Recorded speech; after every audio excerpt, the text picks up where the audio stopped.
Assalamualaikum warahmatullahi wabarakatuh. Halo, hai teman-teman dari grade 4. Bertemu lagi dengan Miss Tina di video pembelajaran Pendidikan Agama Islam dan Budi Pekerti. Semoga teman-teman semua yang masih tetap belajar di rumah diberikan kesehatan. Oke, sebelum belajar, mari sama-sama kita berdoa. Berdoa mulai.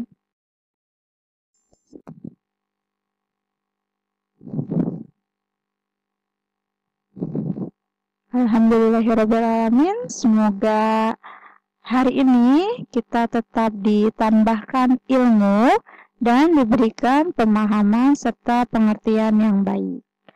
Baik teman-teman, hari ini materi yang akan kita pelajari yaitu Nabi Ayub alaihi salam.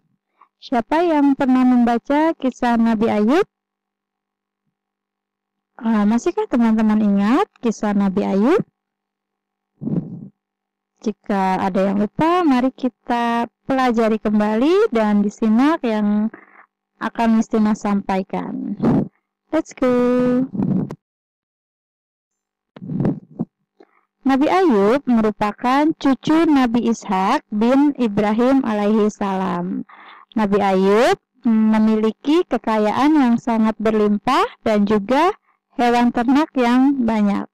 Walaupun Nabi Ayub memiliki harta dan hewan ternak yang banyak, tetapi Nabi Ayub tidak sombong dan selalu berbagi terhadap sesama manusia. Karena sifat baik hatinya Nabi Ayub ini membuat iblis sangat membenci Nabi Ayub dan ingin menyerangnya secara bertubi-tubi.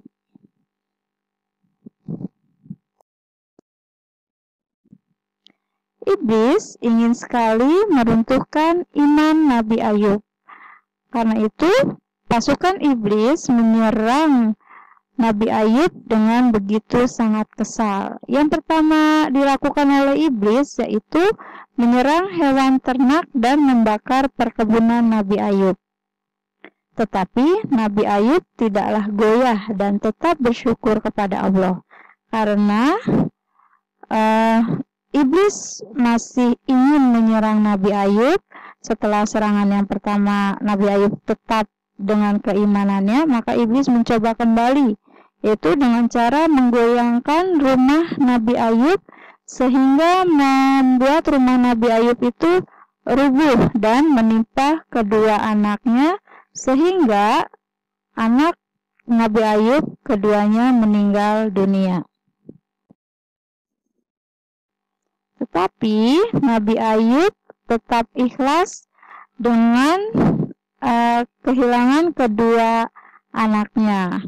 Walaupun Nabi Ayub bersedih dan menangis atas kehilangan kedua anak kesayangannya itu, Nabi Ayub masih memiliki iman yang kuat dan ikhlas dengan cobaan. Beliau bersyukur kepada Allah dan tetap tekun beribadah. Nah, karena sifat tersebut, iblis pun semakin kesal. Akhirnya menaburkan penyakit ke sekujur tubuh Nabi Ayub alaihi salam. Pada akhirnya Nabi Ayub di sekujur tubuhnya dipenuhi oleh penyakit yang tidak ada obatnya dan membuat Nabi Ayub harus pergi meninggalkan tempat tinggalnya dan pergi jauh dari pemukiman tempat tinggalnya, pemukiman masyarakat yang ada di tempat tinggalnya. Beliau hanya tinggal berdua dengan istrinya yang jauh dari lingkungan masyarakat selama bertahun-tahun. Tapi karena suatu hari istri Nabi Ayub, yaitu Rahmah, meninggalkan Nabi Ayub seorang diri karena ingin membeli suatu kebutuhan, maka Nabi Ayub ditinggalkan oleh istrinya seorang diri. Nah, saat itu Nabi Ayub memanggil istrinya, tetapi tidak ada yang menyautinya, sehingga Nabi Ayub merasa kesal dan bersumpah akan memukul istrinya sebanyak 100 kali ketika istrinya pulang nanti. Lalu saat itu beliau mendapat petunjuk untuk menggebrak tanah dengan kakinya. Setelah menggebrak tanah dengan kakinya, seketika itu ada air yang sangat jernih keluar dari yang Nabi Ayub gebrak tanahnya tersebut. Beliau juga mendapat petunjuk untuk membasuh penyakitnya dengan air yang keluar dari hasil menggebrak tanah. Dan akhirnya penyakit Nabi Ayub sembuh. Kulitnya menjadi bersih seperti sedia kala dan juga wajahnya cerah seperti sebelumnya. Lalu istri Nabi Ayub pulang ke rumah dan meminta maaf karena keluar rumah tidak izin terlebih dahulu.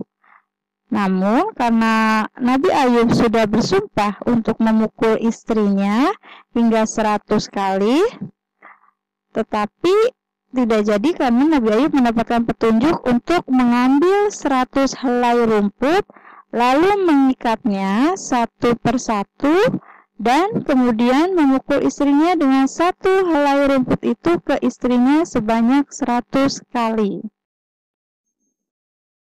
Sebenarnya Nabi Ayub merasa berat hati harus memukul istrinya, tetapi istrinya Nabi Ayub menerima pukulan itu karena tidak merasa sakit. Karena Nabi Ayub sudah sembuh dari penyakitnya, kini tidak ada lagi masyarakat yang menjauhinya. Setelah menerima ujian tersebut, atas kesabarannya, Nabi Ayub diberikan lagi harta yang berlimpah oleh Allah Subhanahu wa Ta'ala. Nah, itu adalah kisah Nabi Ayub yang bertubi-tubi ditimpa masalah. Nah, keteladanan dari kisah Nabi Ayub yang dapat kita petik atau kita pelajari yaitu yang pertama, ketabahan dalam menerima musibah. Nabi Ayub dapat musibah, kekayaannya musnah, anaknya meninggal, dan diberi penyakit. Itu adalah ketabahan yang diterima oleh Nabi Ayub. Kedua, keteladanannya yaitu kesabaran Nabi Ayub yang luar biasa. Segala ujian diterima dan dihadapi dengan sabar. Langkah yang ketiga yaitu ikhlas. Keikhlasan dalam beramal. Nabi Ayub selalu beramal, selalu berbagi kepada sesama manusia, membantu. Itu dia keteladanan yang dapat kita petik dari kisah Nabi Ayub alaihi salam.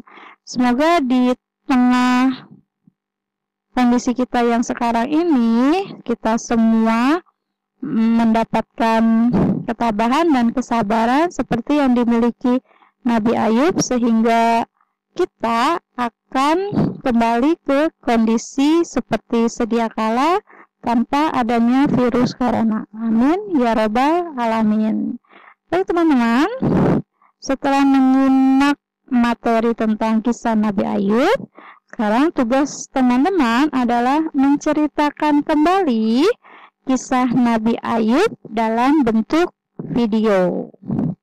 Selamat mengerjakan. Sekian materi yang dapat Mistina sampaikan, bermanfaat dan kita dapat mengambil hikmahnya, terutama di kondisi yang seperti ini, diberikan kesabaran dan ketabahan seperti Nabi Ayub alaihi salam.